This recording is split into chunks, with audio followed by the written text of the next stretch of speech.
रोज अखिया रहेला इंतजार में। दिल भइल दीवाना तोरा प्यार में, दिल भइल दीवाना तोरा प्यार में।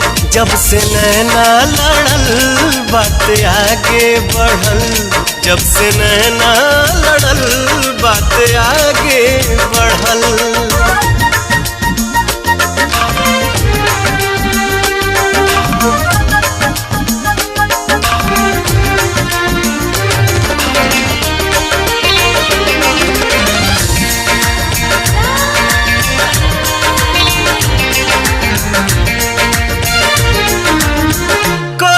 शुक्रिया हम ओह भगवान के, तोहके बनौले बाड़े कौन माटी सान के।